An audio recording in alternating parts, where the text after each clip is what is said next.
Praise lord ప్రభు అయిన యేసు నామములో అందరికీ వందనములు. దేవుని వాక్యంలో నుంచి మొదటి సమూయేలు 3వ అధ్యాయం 1వ వచనం. బాలుడైన సమూయేలు ఏలి ఎదుట యెహోవాకు పరిచర్య చేయుచుండెను. ఆ దినములలో యెహోవాకు ప్రత్యక్షమగుట అరుదాయను. ప్రత్యక్షము తరచుగా తటస్థించలేదు. ప్రియమైన వాళ్ళారా, ఈ మాట మనం చాలాసార్లు చదివి విని ఉంటాం. సమూయేలు ఎవరో మనకు తెలుసు. ఎవరంటే హన్న అనే స్త్రీ ప్రార్థన చేసి దేవుని మందిరంలో కనిపెట్టి దేవుని దగ్గర ప్రార్థన చేసింది. రాత్రింబగలు కన్నీళ్ళు ఓలపోయి వచ్చింది. ఏమని అంటే, ప్రభా నాకు పిల్లలు లేరు, నాకు ఒక మగ పిల్లగాన్ని ఇయ్యి, వాడిని తీసుకొచ్చి నీ మందిరంలో ఇస్తానని. దేవుడు ఆమె ప్రార్థన విన్నాడు. ఆమెను జ్ఞాపకం చేసుకొని ఆమె గర్భం తెరిచి ఆమెకు ఒక కుమారుని ఇస్తూ వచ్చినాడు. ఆ కుమారుడు సమూయేలు ఆయన పేరు. ఆయనే ఎట్లున్నాడంటే, తల్లి దగ్గర పాలు మర్చిన దినమున, పాలు విడిచి దినమున, అంటే ఒక 5 ఏళ్ళకు ఉండొచ్చు, ఒక 6 సంవత్సరాలకు ఉండొచ్చు. మొదటి సమూయేలు 1వ అధ్యాయం చివరి వచనాలు 26, 27లో చూస్తే ఆయన తీసుకొచ్చి మందిరంలో, షిలోహులో ఉన్న మందిరంలో ఏలి ఎదుట అప్పగించినప్పుడు వాడు బాలుడై ఉన్నాడు. వాడు యెహోవాకు అక్కడనే మ్రొక్కెను.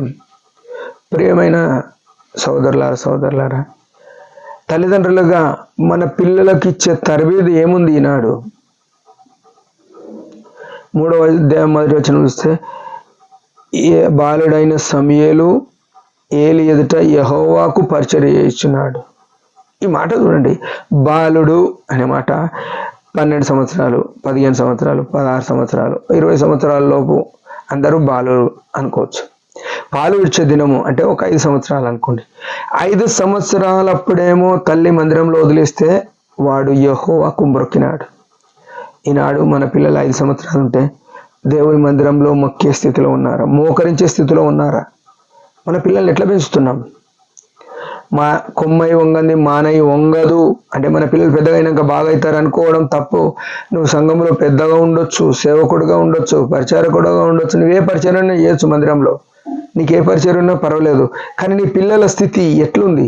వాళ్ళు బాలికలైనా బాలురైనా, చిన్నపిల్లలు, మగపిల్లలైనా ఆడపిల్లలైనా ఎట్లాంటి క్రమంలో పెంచుతున్నాం? నేను స్టేజ్ మీద ఉంటా, నా పిల్లలు ఎక్కడో ఉంటారు, అది పద్ధతి కాదు. మన పిల్లలు దేవుని ఆవరణంలో, దేవుని మందిరంలో. సమూయేలు ఎట్లున్నాడు? యెహోవాకు మ్రొక్కినాడు. బాలుడైన సమూయేలు పాలు విడిచిన దినముననే యెహోవాకు మొక్కే అనుభవంలోనికి ఎట్లా వచ్చినాడంటే, తల్లి ఇచ్చిన ట్రైనింగ్ అట్లుంది, తల్లి ఇచ్చిన తరబేది అట్లుంది. ఇంట్లో ఉన్న ప్రతిసారి, పాలిచ్చిన ప్రతిసారి, అన్నం తినబెట్టిన ప్రతిసారి దేవుని ఆజ్ఞ ఆమె నెరవేర్చి వచ్చింది. ద్వితీయోపదేశకాండం 6వ అధ్యాయం 6వ వచనం చూస్తే, నీ కుమారులు కూర్చున్నప్పుడు, లేచినప్పుడు, నడిచినప్పుడు, పడుకున్నప్పుడు దేవుని వాక్యం గురించి మాట్లాడాలంటే ఆమె మాట్లాడుతూ వచ్చింది. అందుకే సమూయేలు మొక్కే స్థితిలోనికి వచ్చినాడు. పెద్దవాడైన కొద్దిగా దేవుని మందిరంలో పరిచర్య చేసే స్థితిలో, యెహోవాకు పరిచర్య. ఎంత ధన్యత! యెహోవాకు పరిచర్య చేసే స్థితి, సామర్థ్యం ఎవరికి ఉంది అసలు?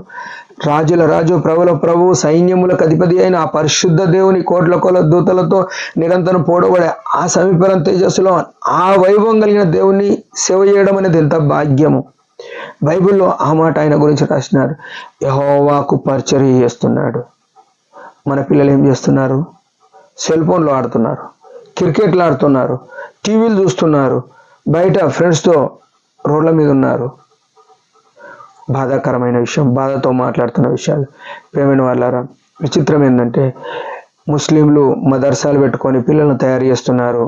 భవిష్యత్ ముస్లిం ప్రాఫిట్స్గా అంటే ప్రవక్తలుగా ఉండాలని. హిందువులు RSS పెట్టుకొని హిందువులను తయారు చేస్తుంది.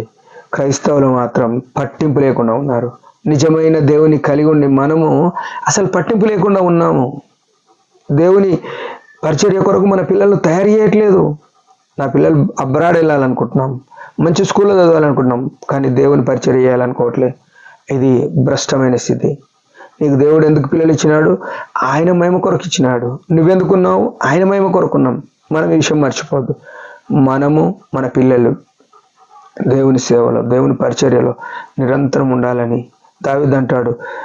మొదటి సమూయేలులో 7వ అధ్యాయం 29వ వచనంలో అంటాడు, క్షమించండి, మొదటి రాజులు అనుకుంటాను, యెహోవా నీ ఆశీర్వాదం నుండి నిత్యము నా కుటుంబము నీ సన్నిధిలో ఉండునుగాక అంటాడు. అంతకన్నా భాగ్యం ఏముంది? అట్లున్నట్టు ప్రభు కొరకు కనిపెట్టి ప్రార్థన చేద్దాం. దేవుడి మాట దించిన ఒక చిన్న ప్రార్థన. పరమ తండ్రి యేసు ప్రభువు నామములో వందనాలు, దయకాలం ఇచ్చిన ఆశీర్వాద స్తోత్రములు. సమూయేలు వలె మేము కూడా మా పిల్లలను పరిచర్య కొరకు పెంచినట్లు అన్నా వలె మేము బుద్ధి కలిగినటువంటి కృపనీయమని యేసు నామములో ప్రార్థిస్తున్నాం తండ్రి. ఆమేన్.